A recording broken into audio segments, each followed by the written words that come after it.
Oh my. Oh my. Oh my goodness. I'm playing it up a little bit. But I'm over the moon right now because Capcom has been giving us bangers that we have been eating good as Monster Hunter fans. We just come to the Capcom buffet of Monster Hunter news and just eat and eat and eat and eat. And I am stuffed, but I want more. I want more from them. They showed up recently at the Sony State of Play, which I was not expecting them to do. Look, I'm not even going to set up my camera or anything. This is just on my phone, kind of. Look, I'm lazy, but I want my opinion out there. Whoa! Now, I'm not doing a bunch of extra research or anything for Monster Hunter because I'm kind of somewhat trying to go in blind. But I'm weak. I'm weak, and I watched the new trailer, and I watched a little bit of the gameplay footage from Tokyo Game Show, which dropped today, and I just my mind is blown right now. So for the longest time, let me just start here. For the longest time, we thought that there was not going to be any new monsters except for Rathalos. Well, some people were theorizing that. That's what they did during the third generation. Remember Tri? Remember how only Rathalos and Rathian came back? I mean, it comes in threes. It's the sixth game, so I really, really thought that that's what they were doing because they haven't showed off anything else but Rathalos. It's been all new monsters, and it's been lit. I have loved every single new monster they've shown. Well, but today, seemingly out of nowhere, they've just teased that the freaking Yin-Cut Ku is coming back. Yin-Cut Ku has been away from the series for so long, it feels like. It really hasn't been that long. He was in Generations, but I mean, we've gone through World, we've gone through Rise. I mean, the last time that he was in a game that was released, initially was back when Generations OG came out. When was that? 2016 or something like that? Was it? I think it was 2016. I've missed him. He is one of my favorite monsters. I mean, I love Mizutsune.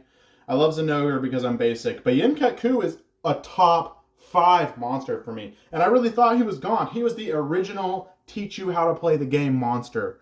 And he's my funny little fire chicken boy. And when they showed the new monster that's a brute wyvern that looks like a chicken almost and just set things on fire, I was like, okay, so we're not going to get Yin-Cut Ku because obviously we've got our own new fire chicken for the new generation. But no, they are treating us real good and they're putting Yin-Cut Ku. This is the second returning monster that we've seen, which pretty much confirms old world monsters are coming back. And it's really interesting. Their marketing strategy this time. This is how long has it been since the game was revealed? All the way in December. We're almost 10 months since reveal. 10 months since the reveal is insane. And we're finally getting another confirmation that old world monsters are returning. And let me tell you, seeing the Yin-Cut Ku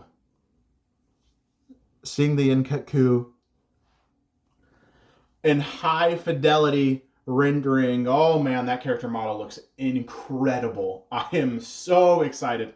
And it's in the new jungle map, and it's got all this lively like Caribbean style water during like the luscious period. And boy, it's incredible. So like they just teased it. They just showed a shot. It's only a few seconds long of them like walking into this nest, and there's not one little Yin-Cut Ku sitting there. It is a whole clan of them. And they've talked about how there's going to be herd monsters. And I love the idea that in the old world, there were monsters that were in herds, but we just only fought one. So the idea, I thought all the herd monsters would be new monsters, but it looks like Yin-Cut Ku is going to be the herd monster of the jungle map. And I think that's great. Seeing a whole nest of Yin-Cut Kus hanging out and attacking, I don't know if the Conchu are in the game, but messing around with Conchu, that's just, I am there for that. That is incredible. I think that's so much fun. And it's just super cool seeing all of them.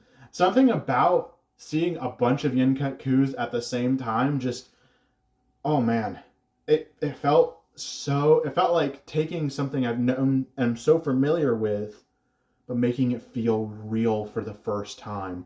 Old World Monster Hunter is like a distant memory in my head. Feels like a dream or something. And then I woke up and remembered that Yin-Cut Ku is a real species that travels in herds. and is so realistic looking. Look, you can watch my old video. I've been skeptical about Monster Hunter Wilds. What they have shown recently has blown me out of the water. No pun intended, because we're going to jump into the next little topic here, which is this new Apex Predator of the jungle map. Like I said, I'm not going on the website. I'm not looking at all this extra information in detail. I can't remember his name, or her name. I don't know what it is.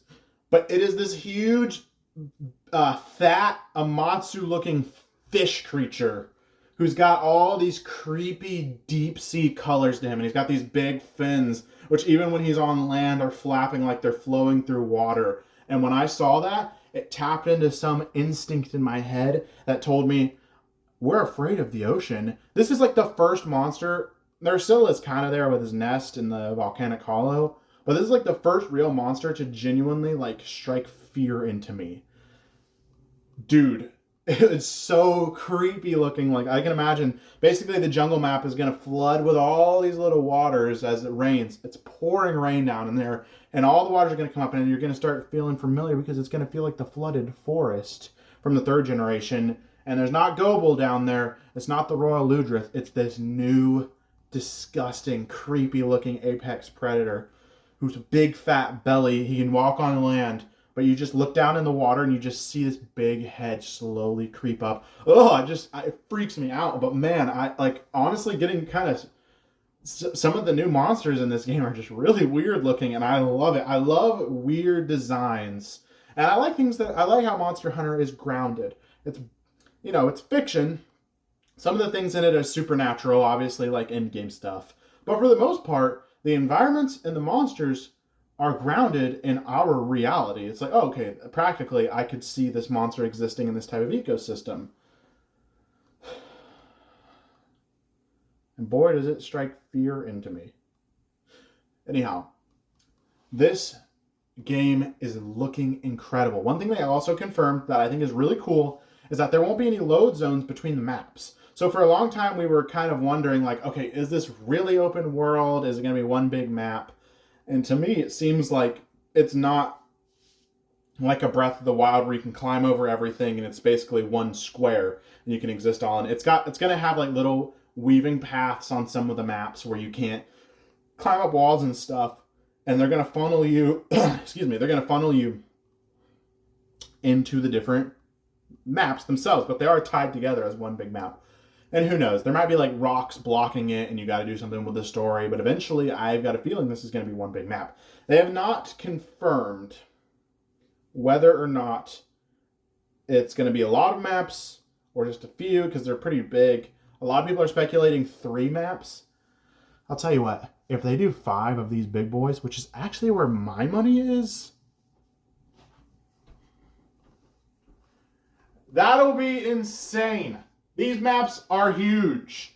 I was looking for pictures of the what is it called, the plains, the Windsor Plains, I think, something like that, just to look at it. And I accidentally saw a map online that was comparing it to the Wildspire Waste, and it literally is like 3 Wildspire Wastes could fit into one map. So if they do 5 maps, I'm going to be so happy. Finally, we got confirmation for the flagship monster. And this dude is looking epic. I love his like sort of black and white style. He's got these wings that basically like turn into chain whips. And it's got this good scene where he's fighting the Apex from the Windsor Plains, or whatever it's called, Windswept Plains. I know I need to do my research, but I'm trying to stay detached for the most part. I'm watching the trailers initially, but I'm trying to stay detached because I want to be somewhat surprised. And what I'm really hoping they'll do, I'll get back to the Apex. What I'm really hoping they'll do is show us the new monsters, but sort of keep the old world monsters a secret, largely. And I think that might be what they do. Because they always show off every monster. I talked about this before. They always show off every monster. And that's cool, but I want there to be surprise. So I think they should not show the majority of the returning monsters, because even seeing Yen Katku made me go crazy in that trailer.